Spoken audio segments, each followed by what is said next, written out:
जब हमें इतनी बड़ी परेशानी दिख रही है ना, मतलब तेल की क्राइसिस हमें दिख रही है, फर्टिलाइजर दिख रही है, फूड क्राइसिस दिख रही है, मेडिसिन दिख रही है, सब कुछ दिख रहा है, फिर हम चुप क्यों होते हैं? हम बोलते क्यों नहीं है सर? हम तब भी इनडायरेक्ट डायरेक्ट स्पीच में बात क्यों करते हैं?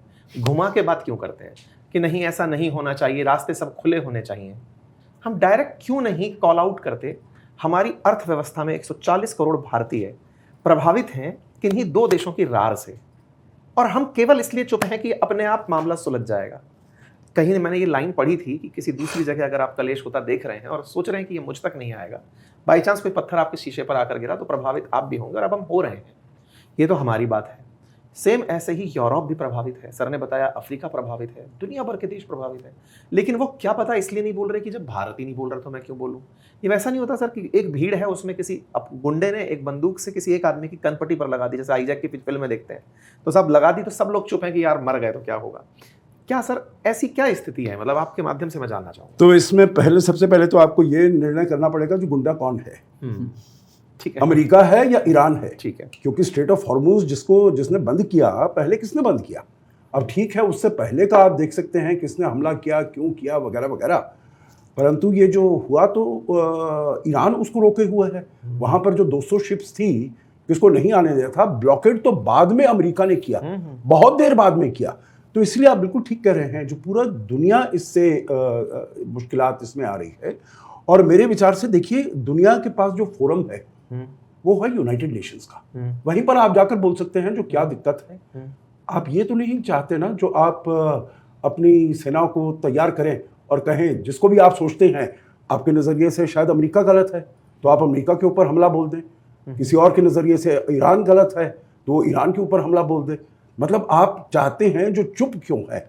मेरे विचार से भारत तो यकीनन चुप नहीं है, क्योंकि अभी भी जब यूएस के सेक्रेटरी ऑफ स्टेट आए हैं मार्को रूबियो, उनके सामने उन्होंने कहा डायलॉग डिप्लोमेसी उसी से आप करिए, जो भी आपके वो वाटरवेज हैं, इंटरनेशनल वाटरवेज हैं, उनको खोलना चाहिए, उसको आप बाधित नहीं कर सकते हैं। और ये भारत हमेशा से कह रहा है, जो भी हमारे अपने जो हित हैं उस क्षेत्र में, दो चीज़ें मैं कहूँगा, उस क्षेत्र में हमारे हित जो है, जो एक तो आपने कहा एक्सपोर्ट का, एक्सपोर्ट तो जब आएंगे उसमें वो किया जाएगा, थोड़ा बहुत एयर से जो जा सकता है वो जा रहा है। मैं अभी जब वापस आया, मैं उधर से दुबई से ही होकर आया हूँ और मैंने देखा है वहाँ पर तो हालांकि एक्टिविटी कम हुई है परंतु चल रहा है सब कुछ। दूसरा, हमारे अगर आप दुबई में ही केवल देखते हैं, क्योंकि सबसे ज़्यादा जो हमला हुआ है ईरान का वो दुबई के ऊपर, यूनाइटेड अरब एमिरेट्स के पास हुआ है। हमारे 4.5 मिलियन 45 लाख लोग हैं वहाँ पर, टोटल उस क्षेत्र में हमारे 9 मिलियन लोग हैं। तो उनकी जो सुरक्षा है वो हमारे लिए बहुत महत्वपूर्ण है। आपने तेल की बात कही है, पूरी दुनिया को इसका असर हो रहा है। देखिए, भारत ने अब 41 देशों से तेल लेना शुरू कर दिया है, एक दो देश से नहीं लेते हैं। ठीक है, हमारे यहाँ से जो आता है स्ट्रेट ऑफ हॉर्मुज से काफ़ी मात्रा में आता है, परंतु फिर भी जैसे प्रोफेसर अभी बता रहे थे, हमने रूस से जब लेना शुरू किया, रूस से जब ले रहे थे, क्योंकि यहाँ से आना जब रूस यूक्रेन का युद्ध था तब भी बड़ी मुश्किलात हो गई थी, और यहाँ से अब अगर आना बंद हो गया है तो वहाँ से हमारा 25-30% हो गया है। जहाँ तक वेनेजुएला की बात है, देखिए वेनेजुएला से तेल लेना हमने अभी शुरू नहीं किया है, हम हमेशा से तेल लेते रहे हैं वेनेजुएला से। मात्रा में अधिकता इसलिए आई है क्योंकि पहले वेनेजुएला का 90% तेल था जो वो चीन जाता था। जब से अमेरिका ने लिया है वहां पर वो तेल जाना बंद हो गया है, क्योंकि अभी जो आपका बातचीत हो रही थी, एसेट्स रिसोर्सेज के ऊपर कंट्रोल चाहता है अमेरिका, और इसीलिए उसने सोचा था 3 जनवरी को मैं वेनेजुएला गया, वहां पर उसके जो शीर्ष नेता हैं निकोलस मदुरो को मैंने हटाया, वहां पर मेरा आधिपत्य जम गया। ऐसा ही ईरान में होने वाला है, और वहां पर मैं अपने जो एसेट्स हैं, सारे ऑयल रिजर्व्स हैं, ले लूंगा, और उसके बाद मैंने चीन के पास जाना है। सो चीन में मैं as a very strong influential world leader के तरीके से जाऊंगा। क्योंकि चाइना और वेनेजुएला दोनों ही कंट्रोल, ईरान और वेनेजुएला कंट्रोल कर लूंगा जी, फिर चाइना से बढ़िया नेगोशिएट करूंगा बड़ी अच्छी तरीके से, परंतु पासा बिल्कुल अलग पड़ गया वहां पर। तो इसीलिए उन्होंने अपना जो ट्रिप था उसको भी पोस्टपोन किया। पहले मार्च में जा रहे थे, उसके बाद मई में किया उन्होंने, इसलिए कि ये सब सुलझ जाएगा। अभी तक नहीं सुलझा है। तो मेरा कहने का तात्पर्य ये है, जो राष्ट्रपति ट्रंप तो डेस्परेटली ये सोचते हैं जो ये मामला किसी न किसी प्रकार से हल किया जाए, क्योंकि अब तेल के ऊपर तो उनका आधिपत्य होने वाला नहीं है।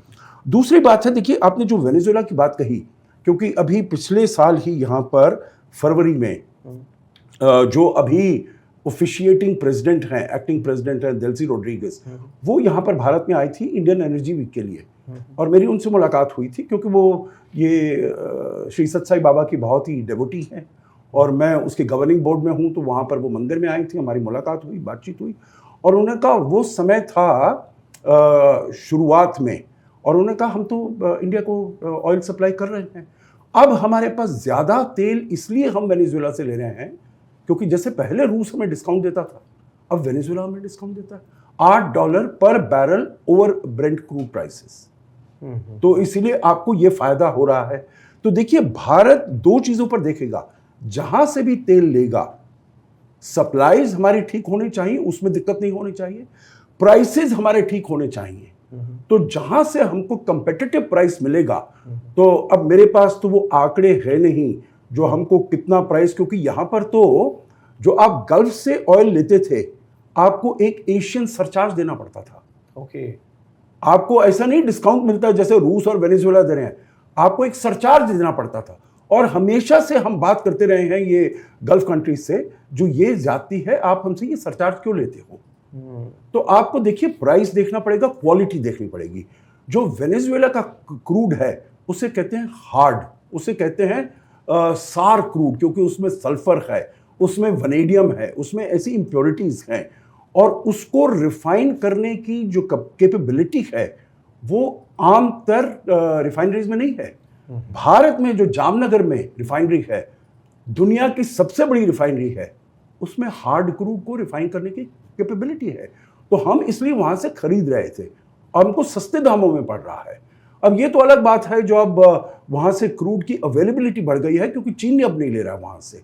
तो मैं समझता हूं ये ऑयल का जो हमारे ऊपर प्रभाव है उसको हम डील करने का प्रयास कर रहे हैं, जिस भी प्रकार से जो भी अंतर्राष्ट्रीय मंच हैं, चाहे यूनाइटेड नेशंस हो, चाहे अभी जब प्रधानमंत्री गए वहां पर इन सभी देशों के साथ जो बातचीत हुई, या और कहीं पर भी होता है, तो भारत अपना नजरिया बिल्कुल ही साफ व्यक्त करता है। मेरे ख्याल से ये एक भावना ठीक नहीं होगी, गलत होगी, जो भारत चुप बैठा है और पूरी दुनिया चुप बैठी है, जो ये सब खत्म हो जाए। जिस प्रकार से है इसका समाधान निकाला जाए, उस प्रकार से सभी प्रयास कर रहे हैं। भारत अग्रणी है इसमें प्रयास करने में, जो बातचीत से इसका सुलझाव किया जाए।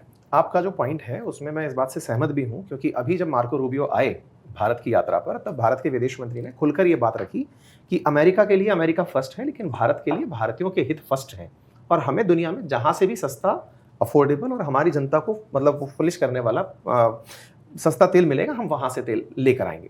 ठीक है, ये बात भी निकल कर आई। और आपने जो तर्क दिया कि वेनेजुएला जो पहले चाइना को तेल बेचता था, आज वो चाइना वाला हिस्सा भी भारत को मिल पा रहा है, जितने भी रिसोर्सेज हैं वो भारत तक आ रहे हैं और डिस्काउंट में मिल रहा है, और डिस्काउंटेड ऑयल मिल रहा है। ये पॉइंट टेकन है।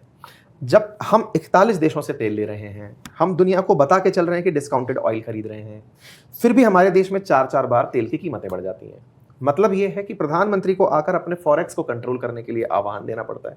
हम केवल तेल पर केंद्रित होकर के एक बार के लिए इस बात को ले भी लें, लेकिन हमारे रेमिटेंसेस जो गल्फ से हैं वो बाधित हो रहे हैं, हमारे एक्सपोर्ट्स बाधित हो रहे हैं। हम लेने वाली पोजीशन पे तो समझ में आता है कि चलो हमने 41 देशों से तेल ले लिया, लेकिन जब हमारे एक्सपोर्ट से आने वाला डॉलर घटता है, हमारे रेमिटेंसेस अटकते हैं, दुनिया में डॉलर के सामने रुपया पस्त होता है, ओवरऑल हमारे फॉरेक्स रिजर्व में पिछले 3 महीने में $40 बिलियन की कमी आती है। जो भारत अमेरिका से ट्रेड सरप्लस रहता था, वो अमेरिका की वजह से शुरू किए गए एक युद्ध में 3 महीने के अंदर माइनस में जा चुका है।